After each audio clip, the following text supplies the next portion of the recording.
One day, a girl named Ashley was on a video call with her best friend. During their conversation, they excitedly discussed a dark theory about a mysterious house in the town of Aslan Fall. From her own research, Ashley had even discovered clues about a horrifying incident that had once taken place there. In the middle of their chat, however, Ashley was startled by the sound of loud banging on her bedroom door. Thinking it was just her younger sibling playing a prank, she quickly went to check. What she didn't realize was that a shadowy figure was silently watching her from the living room. When she returned to her room, Ashley was puzzled. There was no one there. Then, as she slowly turned around, not long after, the story shifts to the town of Aslan Fall. In one of the houses, a realtor named Bonnie Sunset was showing a married couple, Maria and Chuck, around a property they were considering buying. Bonnie explained that although the house was old, the seller had recently done a complete renovation. Hearing this, Maria and Chuck finished their tour and agreed to purchase the house. Later, when Chuck's younger sister Isabelle arrived, he told her that they had decided to buy it. Isabelle, who had been staying with them for some time, simply nodded without much objection. One day, after heavy rain drenched the town, Chuck noticed the roof of their new home was leaking. Feeling cheated by Bonnie's assurances, he quickly reported the issue to her. Shortly afterward, Chuck walked into Maria's workroom. Maria, busy filming sewing content, told him not to disturb her. Without them realizing it, one of Maria's mannequins suddenly turned its head on its own. Later, while inspecting the roof, Chuck was approached by a neighbor named Larry. After some small talk, Chuck expressed his frustration, saying he felt deceived into buying a broken-down house. He hoped the previous owner could be held responsible for the roof damage. But Larry revealed a chilling truth. Chuck couldn't pursue the matter because the former owner had already died, by suicide, under mysterious circumstances. Shocked, Chuck was left speechless, especially since Bonnie had never mentioned this to him. The next morning, while tidying up, Chuck was startled when he noticed something strange beside his house. A chill ran down his spine. Maria's mannequin was suddenly standing outside, even though it had been inside the day before. Just then, Larry appeared, curious about what was happening. Chuck explained in confusion that his wife's mannequin seemed to have moved on its own. Hearing this, Larry warned Chuck and his family to be careful. He hinted that there was something important Chuck needed to know about the town.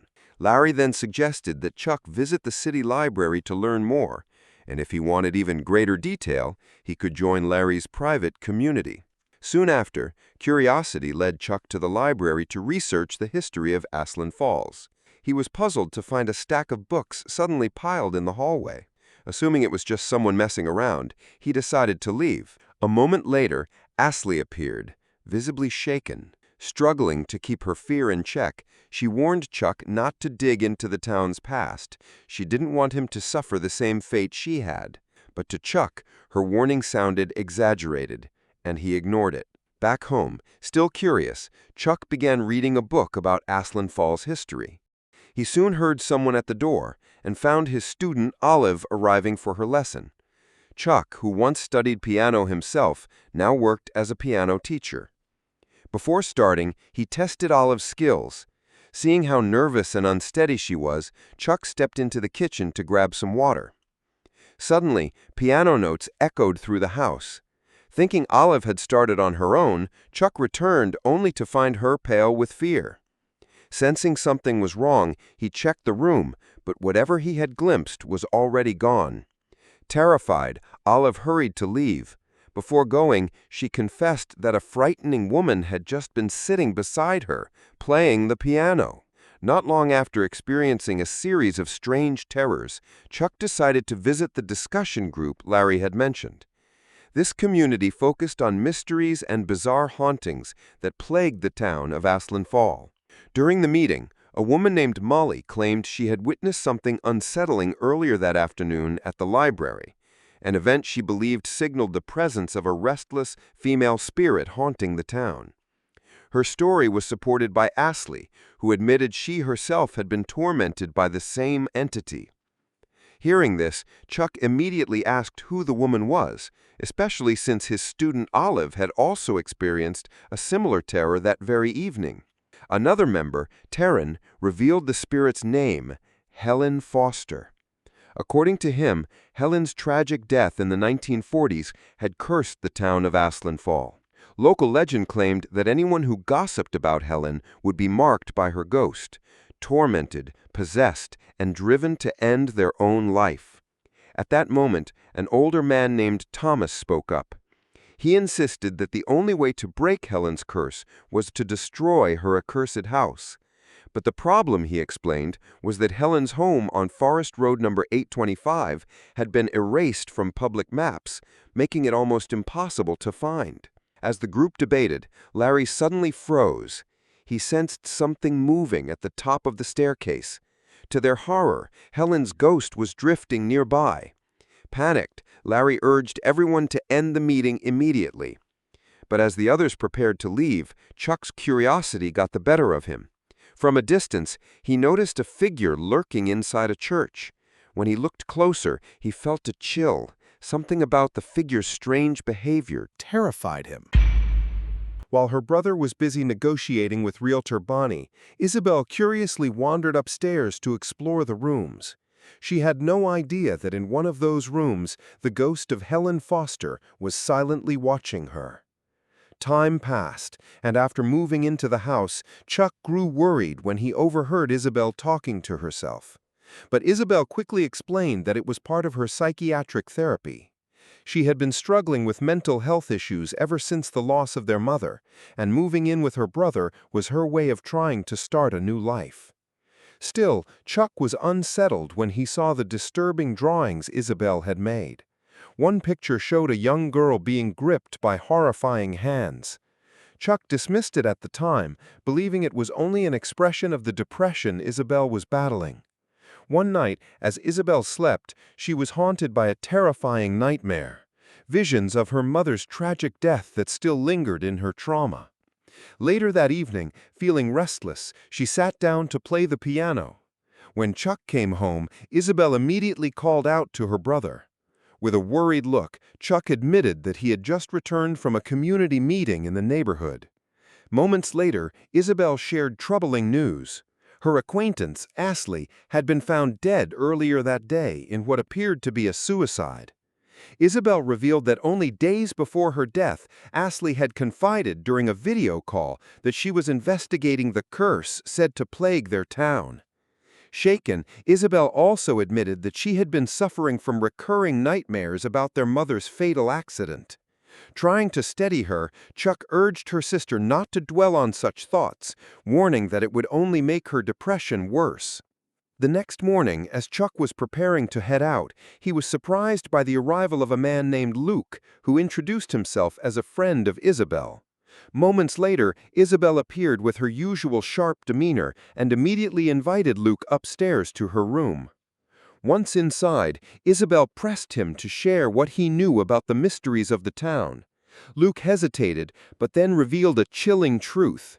All the horrors plaguing Aslan Fall were tied to the curse of a woman named Helen Foster. Back in the 1940s, Helen was a widowed mother raising her only daughter. When her daughter was bullied to death, Helen sought justice, but no one in town would help her. Crushed by grief and rage, Helen snapped. She slaughtered the family of the bully in cold blood. After exacting her revenge, Helen ended her own life in her home at Forest Road 825. In the middle of the night, Isabelle suddenly woke up to find the light inside her wardrobe flickering on by itself. Disturbed by the strange occurrence, she angrily yanked the lamp out to stop it. But moments later, panic set in when she saw the glow return from inside the wardrobe. Just as she rushed closer, Isabelle jolted awake. It had only been a dream. Her relief didn't last long. Looking over at her desk, she froze. The very same lamp was lying there, exactly where it shouldn't be. The next day, still shaken by the strange terrors around her, Isabelle confided in Luke. She admitted that she had been experiencing nightmares that felt disturbingly real. Believing they might be connected to Helen's curse, Isabelle began considering an investigation to find Helen's accursed house. Horrified, Luke warned her not to act recklessly. According to rumors, Ashley, who had managed to locate Helen's house, not long after met a tragic fate. In the middle of their conversation, Isabelle suddenly received a call from Chuck, urging her to return home immediately and stay with Maria. Fearing something had happened, Isabelle rushed back in a panic. When she arrived, she quickly asked what was going on. But Chuck, without offering any explanation, simply said he had to leave and asked Isabelle to help Maria pack. As Isabelle was packing her things, Luke arrived, worried for her safety. While holding a photograph of Isabelle with her late mother, he quietly confessed that he had just been greeted by her mother's voice. Shocked, Isabelle reminded him that her mother had passed away months ago. Before she could process what he said, a loud crash echoed from downstairs, sending both of them into panic. Terrified, Luke fled the house, leaving Isabelle and Maria behind. The chilling voice drifted through the air. Trembling, Maria begged Isabelle to hide with her, but Isabelle's curiosity pushed her to investigate instead. Stepping into the darkness, she froze. From the shadows, a ghastly figure emerged, and she was struck with horror at the monstrous face glaring back at her. At that time, Maria was preparing for a business trip out of town. Suffering from a mental illness, she quietly took her sedatives to keep her emotions under control. After finishing her packing, she went to find Chuck to say goodbye. What Maria didn't realize was that the terrifying spirit of Helen had been watching her the entire time. Yet once again, Maria remained completely unaware of the ghost's presence, as if Helen was being ignored altogether. Later, while Maria was live-streaming to showcase her handmade clothing, something eerie happened. Viewers watched as one of the mannequins behind her suddenly turned its head on its own. Realizing something was terribly wrong, Maria quickly ended her live stream in a panic. The next day, still shaken by the strange events, Maria tried to gather the courage to vlog again. But as she began recording, the mannequin behind her eerily moved its hand. Determined to stay composed, Maria continued, planning to showcase the dresses she had designed. Suddenly, Maria noticed a new comment from a viewer. "Get out of the house immediately." Uneasy, she followed a strange noise deeper into the house. What she found made her blood run cold. One of her mannequins was now sitting upright in her bedroom. After being terrorized by the mannequin, Maria and Chuck finally decided to burn it, believing it had been possessed by an evil spirit. As the horrors around them escalated, Chuck, desperate to protect his family, urged Maria to pack her things so they could leave the house as soon as possible. But before they could go, he asked her to wait. He had something to do that he believed might end the curse once and for all. His words only frustrated Maria further. A short while later, Maria went to the kitchen, only to be unsettled by the sight of bowls and plates stacked high on the dining table without explanation. Meanwhile, the perspective shifts to Isabelle. After locking herself in her room, panic overwhelmed her until she was relieved to see Maria enter. But her relief quickly turned to concern. Maria's face was pale, and blood was trickling from her nose. What had happened to Maria? Seeing Maria's weakened condition, Chuck decided to postpone their plans to move out. Moments later, however, someone arrived at the house. It was Luke, and he came with crucial information. He had discovered the location of Helen's cursed house. Pulling out a map, Luke explained that he had obtained Ashley's research and pointed directly to where the house could be found. Determined to put an end to the nightmare, Chuck resolved to head to Forest Road and finish this once and for all. But before he could leave, Realtor Bonnie suddenly appeared with a cameraman, insisting on recording Chuck's complaints about the house. Chuck, pressed for time, told her he couldn't deal with it now. At that moment, Maria entered, her face pale and drained, and to everyone's surprise, she agreed to Bonnie's request. Just before leaving, Isabelle, worried for her sister-in-law, asked Luke to stay behind and keep an eye on Maria. Once everything was set up, Bonnie began interviewing Maria about her experiences living in the house. In the middle of the interview, Bonnie was taken aback when Maria suddenly began speaking about the death of her child, claiming the child had been bullied to death. The revelation shocked everyone, but Luke was especially horrified. He realized in that instant that Maria was no longer herself. She had been possessed by the vengeful spirit of Helen. Before anyone could react, the atmosphere shifted. With terrifying speed, Helen's ghost unleashed her fury through Maria's body, brutally slaughtering Luke, Bonnie, and the cameraman in a blood-soaked rampage. Meanwhile, at the end of Forest Road, Chuck and Isabelle decided to continue on foot toward Helen's cursed house. After trudging through the overgrown path, they finally reached the front of the long-abandoned home. Before destroying it, Chuck insisted on looking for proof to confirm that this was truly Helen's residence. While Isabelle explored the rooms, unaware that a mysterious presence was stalking her, Chuck discovered a hidden box beneath the floorboards. Inside was a letter Helen had written to the family of the bully who had tormented her daughter. Reading it, Chuck knew without doubt that this was Helen's house.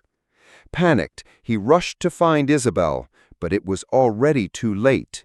Their desperate attempt to end Helen's curse came to a tragic close as the vengeful spirit dragged both Chuck and Isabelle into her realm. And with that, the film comes to an end. Creepy, wasn't it? There's really nothing more to explain because the point is clear. Everyone in Aslanfall lives under the shadow of Helen's curse. Long ago, Helen was shunned and left without support after the death of her daughter, and ever since, her vengeful spirit has haunted the town. When Chuck's family decided to move there, they too became her targets, and in the end, their attempt to uncover the truth behind Helen only led to a tragic fate.